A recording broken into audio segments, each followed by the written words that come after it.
This is the Naked Genetics podcast, taking a look inside your genes.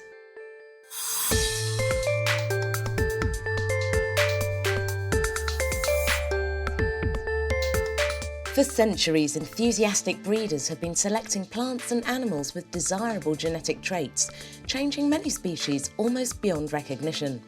So how have some of these changes come about? And where will new genetic technologies take our food in the future? The chicken has changed hugely in the last 50 years. The chicken of the future will maybe be more resistant to a lot of different diseases. I think that's going to be one of the big targets. Plus, breeding a better cow, Viagra for malaria, and a gene of the month with an Italian twist. This is the Naked Genetics podcast for June 2015 with me, Dr. Kat Arney, brought to you in association with the Genetics Society, online at genetics.org.uk.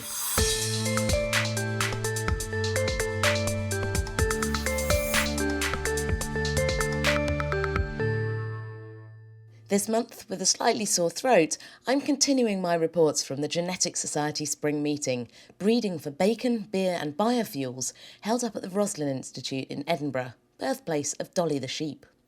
As we heard in the previous episode, selective conventional breeding has wrought huge genetic changes in the plants and animals that end up on our plates today. And then there's the new frontiers of genetically modified or GM organisms, as well as the latest precision gene editing technology. Jenny Price from La Trobe University in Australia is bridging the gap between breeders and geneticists in order to breed better dairy cows. I started by asking her to explain what farmers are looking for in the perfect milker. Modern breeding objectives, which are, I suppose, things that include all the traits that are important for productivity on farms. They'll include a diverse range of traits. So obviously milk production is very important because that's what farmers are paid for. But equally, it's very important that they have cows that can get in calf. To produce milk, cows have to calve every year. So that's obviously a very important trait. They're also interested in breeding for disease resistance, so resistance to mastitis, lameness and so on, and also increasingly feed efficiency. So it's really incorporating all the traits that contribute to profitability, but also with a view on animal welfare and sustainability for the future. You mentioned feed efficiency. I don't often think about cows as being efficient. What's that about? So actually what we've seen over the last 50 years or so is a massive improvement in efficiency. So a cow that was around in the 1950s would produce, say, about 1,700 litres of milk, and the modern dairy cow produces somewhere at about 7,000 litres of milk. The weight of cows hasn't increased that much, which shows us that the efficiency has improved phenomenally. So we reckon that it's somewhere in the region of doubling efficiency just through the breeding objectives that I described earlier, so selection for production primarily. So these cows are better at turning the food they eat into milk coming out the other side? Exactly, yeah, and that's what we've achieved simply through selecting for production. But there are other opportunities as well. What we haven't known in the past is how much cows actually eat. And we're actually able to measure that now, but only in very small populations, so research populations. How do you go about figuring out how much cows eat and then how to incorporate that into breeding better cows? Yeah, so we actually measure or we weigh exactly how much a cow would eat in a day, and that's not a trivial matter. What we have is pretty high-tech equipment that we use to measure each individual meal, if you like, that a cow eats. So a cow will have an electronic ID in her ear, and when she goes into this specially designed equipment, it'll record her identification as well as the amount of feed that she eats. And we can calculate the average that she eats over a day or over several months if we want to. So you can look at all these different cows, you can see how much they're eating, how much milk they're producing. How do you then tie that back into their genetics and which are genetically the best cows? So this is the absolutely fantastic thing that we now have this technology called genomic selection, where we can use many genetic markers on each individual cow or bull that we're interested in, and we marry that with the data that we have on feed efficiency or feed intake, to put it simply. And we look for, I suppose, patterns in terms of associations between those genetic markers and feed efficiency. And that together, that tells us, I suppose, how good a particular animal might be in terms of its genetic potential for feed efficiency. So the great thing about it is that we can translate information that we have in a research population and apply it to animals that have genetic markers or genotypes but don't actually have a measure on feed intake. And that's incredibly powerful because all of a sudden you can have that information available to a very large population of cows or bulls. So basically what you're doing is you're measuring the cows in your research population. You're saying, okay, they have gene markers A, B, C and D. They're very efficient, these ones. And then you can go and look at totally unrelated bulls, breeding bulls, and go, oh, they've also got A, B, C and D. These are going to be the ones you want if you want to turn less food into more milk. Exactly. The principle is right. But in fact, in dairy cattle populations, there are a lot of relationships between individuals, and that actually works to our advantage. So if you like, the trouble or the problem that they have in human genetics is that they don't have those relationships between individuals, which makes it harder to get those genetic predictions. In dairy cattle, because we've used a few bulls as the sires of the next generations, it means that we can make those relationships a lot more easily. Why is it important to have efficient cattle? And what benefit is that for farmers? It's obviously important because feed is the largest variable cost on most dairy farms. So if they can cut their feed bill, it's got to be a good thing. And if you actually ask farmers, it's one of the main priorities in terms of traits that they'd really like to breed for, feed efficiency. At the beginning of your talk, you showed a picture of a cow from the 1950s and a cow from today, and they looked very, very different. And you'd think, oh, that's some kind of weird mutant cow that's gone on there. But this is all the changes that we've seen in our cattle. They've all just been done by selective breeding over time. Have there been any traits introduced by this breeding that, while they've been good for farming, have been negative traits for the cattle? Yeah, there's a few examples actually. One of the most important is the relationship between production and fertility. Now, when back in the 1950s, right through to the 80s, when we were selecting primarily on production, mainly because we didn't have the data on the other traits, that there was actually a deterioration in fertility. And it was through the 90s into the 2000s that we started to realise that fertility in modern dairy cows was deteriorating quite rapidly, and we needed to put a stop to that. So at that point, there was, I suppose, a massive effort from around the world to develop breeding values for fertility, mastitis resistance and so on, so that we could broaden breeding goals to include not just production, but also those traits that we want to guard against getting worse. There's been quite a lot of talk recently about using some of the new gene editing technology. Obviously, there's a lot of talk about that. Do you think that the future of farming, as well as involving breeding, might involve at some point genetically modifying animals, whether that's dairy or for food? From my perspective, I think that there's still a lot of scope with the tools that we have currently. So genomic selection, just using the same sort of principles as that we've used in the past, but with smarter tools to enable us to identify the best animals for certain situations. So right now I don't see a major role of gene editing or genetic modification in most dairy systems, but who's to say what would happen in the future? That was Jenny Price from La Trobe University. Malaria kills hundreds of thousands of people every year worldwide, and the parasites that cause the disease are rapidly evolving resistance to all the treatments that we can throw at them. By studying the molecules that cause certain forms of malaria, known as gametocytes, to change shape, David Baker from the London School of Hygiene and Tropical Medicine may have found an unusual new approach for anti-malarial drugs, and it comes in the form of a rather well-known little blue pill. In humans, the problems caused by malaria, all the symptoms and pathology are caused by quickly replicating forms, and they invade red blood cells and as they grow over 48 hours, they rupture and burst out up to 20 or 30 new malaria parasites which invade red cells. So you can imagine as those parasites expand, you become anemic, and that's often associated with severe malaria. So those are one type of malaria parasite.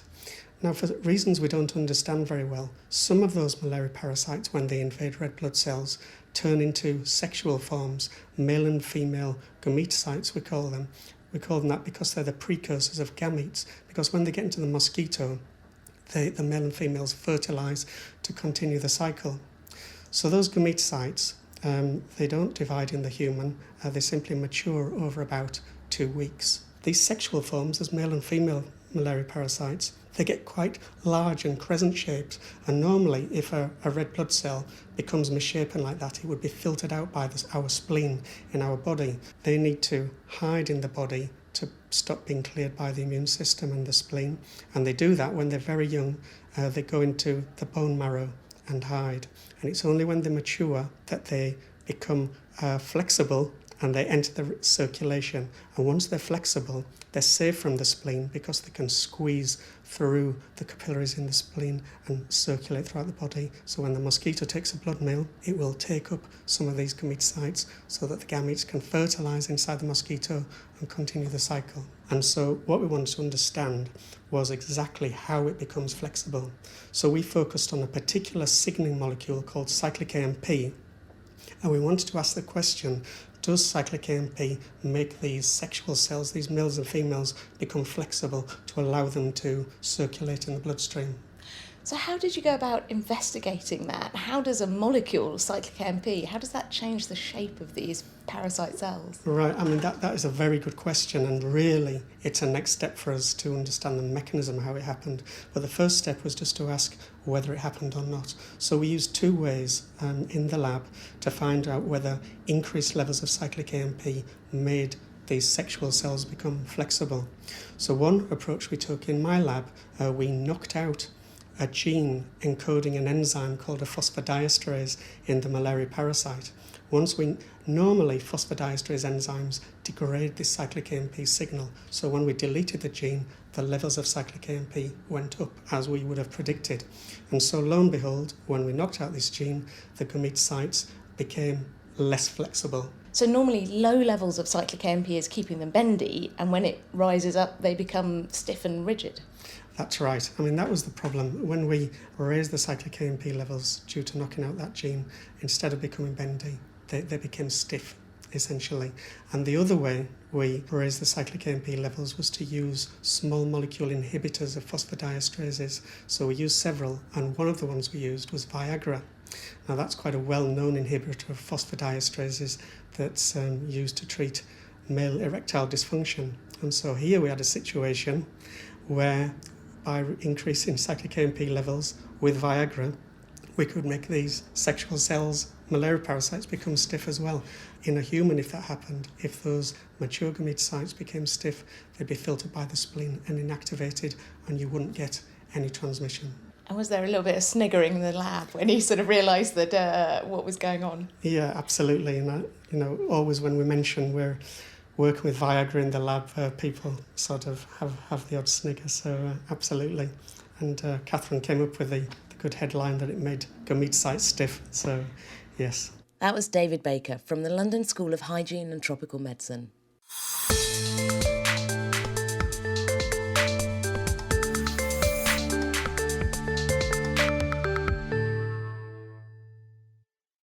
You're listening to the Naked Genetics podcast with me, Dr. Kat Arney. Still to come, we'll be finding out how GM chickens could beat bird flu and meeting a gene of the month with an Italian twist. But first, it's time to return to the Genetics Society Spring Meeting on animal and plant breeding. Wheat is a hugely successful and important agricultural crop, originating from simple grass and grown in many parts of the world. But while its golden ears may seem as commonplace in the countryside as bread, pasta and other wheat products in the kitchen, its genetics are very unusual. I spoke to Alison Bentley from NIAB, the National Institute of Agricultural Botany in Cambridge, to find out about the journey from grass to wheat and how she's trying to reconstruct it. So the domestication and evolution of wheat started about 100,000 years ago in the Middle East, when two grass species came together and created an intermediate wheat form. And this later hybridized another time to produce what we know today as wheat, and what we grow to produce bread and grain for animal feed. The wheat that we have today, that didn't just get there. It's been helped along the way by farmers going, oh, I like the look of that one, I like the look of that one. Exactly, that played a big role in it. So these grasses were growing in fields in Turkey and areas of the Middle East, and the early farmers were selecting the plants that had evolved through this coming together of multiple species, and they were selected and moved forward and disseminated to different regions, and that was really what drove this domestication and evolution of the wheat we know today. Tell me a bit about the genetics of wheat, what's going on under the hood, because they are quite unusual, and about the genetics of the wheats, the kind of wheats that are grown today in agriculture. When you drive past a wheat field, it just looks like a grass growing there, but underneath that is extremely complex genetics. So it does still maintain the genomes of these three ancestral grass species which grew individually in fields in the Middle East. And those three genomes still exist, and they're huge genomes, and they're very difficult to decode. So we have a really big challenge in trying to understand the underlying genetics in wheat. I heard they had about 100,000 genes. Is that something like that? Something like that. And there's a huge amount of repetitive DNA and all sorts of challenges in the way if you want to sequence any of that information. In terms of the wheat crops that are grown maybe in Europe, in the US, in other parts around the world, how similar are they all? So they're fundamentally very similar. So they vary just for a few adaptive characteristics that enable them to be grown across that range. And that's really when wheat moved out of the Middle East. Those are the type of changes that had allowed it to move out of those regions, so into hotter, drier environments, to wetter, cooler environments. And those genes really played a big role in the spread and domestication of wheat throughout the world. And then presumably over the past couple of hundred years, as it became commercialised and farmed on a grander scale, fewer and fewer types got grown. Exactly. So selective breeding has really narrowed that base. So we're really making varieties, then crossing those varieties to select new varieties. So we're working on quite a small base of genetic diversity. Tell me about the work that you're doing then to try and increase the genetic diversity in wheat. So that's exactly what we're trying to do. We're saying this genetic basis is very low, and that's a limitation to our ability to improve wheat in the future. And we need to do that because the levels of yield are plateauing all throughout Europe. So what we're doing is going back to the Middle East, collecting a wide range of accessions of the original grass species, saying, can we recreate wheat as it was created in nature all those years ago? Can we do that? And by doing that, introduce new diversity that we can then exploit in breeding. So the grasses that are growing now, they've had thousands of years to accumulate new traits, or maybe just combine in new and more interesting ways. Exactly, and I think the original hybridization events, so these initial events that created wheat, occurred in quite a small region, whereas these grasses occur over a really wide geographic range. So you've got the Tibetan Plateau, you've got Inner Mongolia, so lots of different environments. So you can imagine in each of those regions they've evolved to different circumstances, different nutrient availabilities, different temperature and climate. So it's a really rich source of diversity for us to use. One of the hot topics it's hard to avoid in science is climate change. A lot of places where crops are grown, they may be getting drier or saltier. Do you hope that these new kind of reconstructed wheats might be better equipped to cope with these challenges? Yeah, exactly, and that's what we see with whenever we look at these grass species and the material we derive from them. So we have lines that maintain their yield at lower input levels, so you can apply the same or lower amounts of inputs, and that's a really topical thing in agriculture. You can apply less nitrogen and hold the yield. So these are bringing in really new, exciting diversity for those kind of traits, which are very topical. So less fertiliser, basically. Exactly. So if you could maintain the yield, so even if you could only maintain current yields but apply half the nitrogen, that would represent a significant cost and environmental saving. So in this case, if we can do that and increase the yields, then that's really we're on a winner with that. It's a lovely picture to think of you and your colleagues collecting all these grass around the Middle East and crossing them in your lab. How do you turn that into the amount of seed you'd need to fill an entire field or a whole country's fields?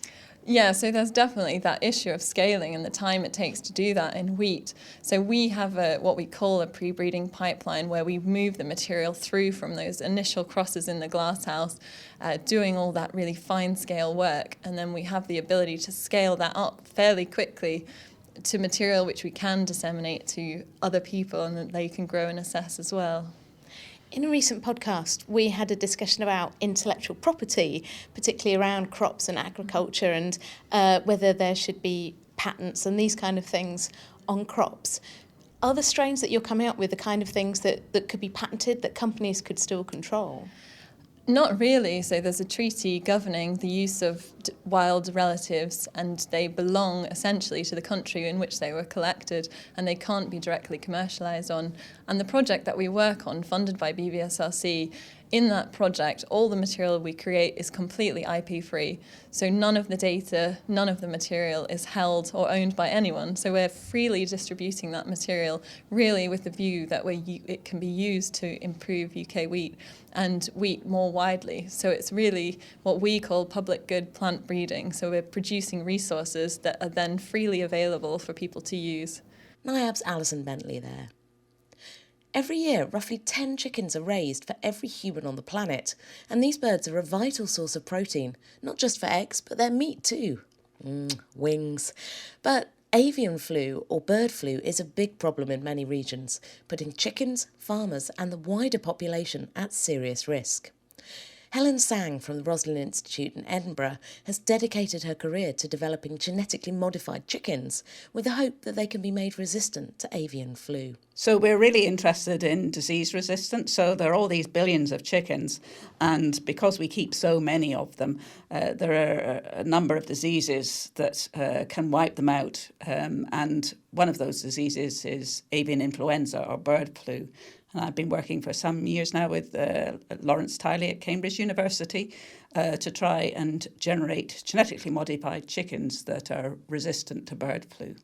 How are you doing with that? Because obviously bird flu doesn't affect just chickens. It's a serious problem in humans too, so it's a very big concern. Yes, it's a big concern, and that's one of the reasons that it's our prime target, is that bird flu gives rise to human flu. And causes the human pandemic. So not only is it a real problem to the chickens who get sick and die, to the farmers who produce them because it causes huge losses, but it is also a potential source of human pandemic flu. So if we could work out a way of genetically modifying chickens so they were resistant to bird flu, I think it would be really seriously considered as an application of GM in commercial chickens. Tell me about how you go about that. How do you make a chicken that either can't get bird flu or can't pass it on? So this is where Lawrence comes in, because he has a lot of bright ideas, because he's a virologist. He works on influenza virus. So he's developing ways that you can express very small molecules in the chicken that will block the replication of the flu virus. So when a chicken is infected by flu, it can't copy itself and shed more virus, which would infect more chickens or infect people. So that's our aim, is to find neat ways where we can generate small molecules in the chicken that will be there when the chicken is infected with flu and will block the infection. How's that work coming along so far? Well, we've had some success. Our first work, which was published a few years ago, we expressed a small molecule which seems to stop not the chickens getting infected. They do get infected, but it seems to stop them passing the flu virus on. And we're now trying out sort of elaborations on that theme to see if we can make that response stronger so that the birds don't succumb to infection at all. And we also want to understand more about the original experiments, why those birds don't pass on the disease. We hear a lot about GM crops. Some people are very concerned about eating foods that may have been altered with GM technology. Do you think there's a big challenge if you say, OK, this is a genetically modified chicken? People might go, whoa, no, I am not interested in eating that. Yes, I think that's is the response of some people, but I give a lot of talks, and we have an open day here at the Roslin Institute every year, and we specifically talk about and present this. And I think that if you give people a chance to understand why you're doing the experiments and what it is that you're doing, they are then can make up their own minds of whether they think it's of value or not. And when I give talks, I quite often ask towards the end, would you eat a genetically modified chicken that was resistant to bird flu if there was bird flu in this country? Because you don't need it if you're not threatened by the disease. And I usually get more than half of the audience will say that they would consider this. So I think if people have the opportunity to understand what you're doing and why you're doing it, then they will make up their own minds rather than just seeing it as blanket, GM is bad, I won't have anything to do with it. The techniques that you've been using to make chickens resistant to bird flu, they've involved adding genes adding molecules into the chickens. Tell me about some of the other approaches that you're trying. Yeah, so there's a whole new technology coming along called genome editing, where you can make very small changes to the genes in the chicken. So you're not adding anything new in, you can tweak the genes in the chicken to give them different characteristics.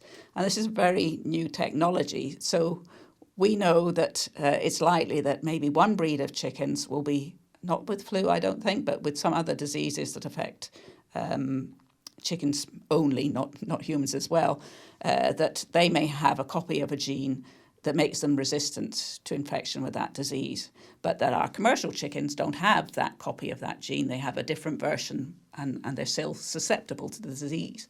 So we're hoping that these new genome editing technologies will allow us to change the gene in the commercial chickens so that it's the resistant form that we've identified somewhere else. So it allows us to move versions of genes around between different breeds of chickens without crossing lots of breeds together and losing the good characteristics that we want to keep. What do you think the chicken of the future is going to be like? How have chickens changed over the past sort of 50 years, and what do you think the chicken will be like in the years to come? Yes, the chicken has changed hugely in the last 50 years, but it's a very gradual change. So poultry breeding makes small changes, and when you add them up over the years, it turns out it's a big change. The chicken of the future will maybe be more resistant to a lot of different diseases. I think that's going to be one of the big targets. One of the things I'm interested in as well is, can we add in a new gene to the chicken that expresses enzymes that will break up undigestible feed. So a lot of food that chickens eat, wheat and maize, which are very valuable grains, and that is an expense and competes with humans for those grains. But then there's a lot of waste in production of those grains, which the chicken can't digest. If we could add in new enzymes into the chicken gut, so they can break down these materials to release the energy components of those plant materials, then maybe chickens would be able to eat a lower quality food and not be so expensive in terms of using high quality grains. That was Helen Sang from the Roslin Institute. And finally, it's our gene of the month, and this time it's spaghetti, a fruit fly gene that may be the missing link between the body clock and neurodegenerative diseases such as Alzheimer's. The spaghetti gene helps to control another gene known as double time, which is involved in controlling the length of a fly's daily circadian rhythm or body clock. If spaghetti is missing, levels of double time fall and the fly's natural daily cycle becomes longer. Intriguingly, this also leads to the breakdown of a molecule called tau, which is associated with neurodegeneration and brain problems similar to dementia in humans. Although there's a lot more work to be done to understand the complex clockwork of how circadian rhythms might be linked to dementia, spaghetti provides an important clue to help untangle the problem. That's all for now. I'll be back next month exploring the mysterious and fascinating world of epigenetics as I report back from the recent Wellcome Trust Waddington Symposium, Epigenetics in Dialogue with the Genome. If you've got any questions or feedback, you can email me genetics@thenakedscientist.com. You can also get in touch through the main Naked Scientist Facebook page or tweet me @NakedGenetics. Every episode of the Naked Genetics podcast is on iTunes and it's online at nakedscientist.com/genetics. The Naked Genetics podcast is brought to you in association with the Genetics Society, online at genetics.org.uk. I'll see you next month for another peek inside your genes.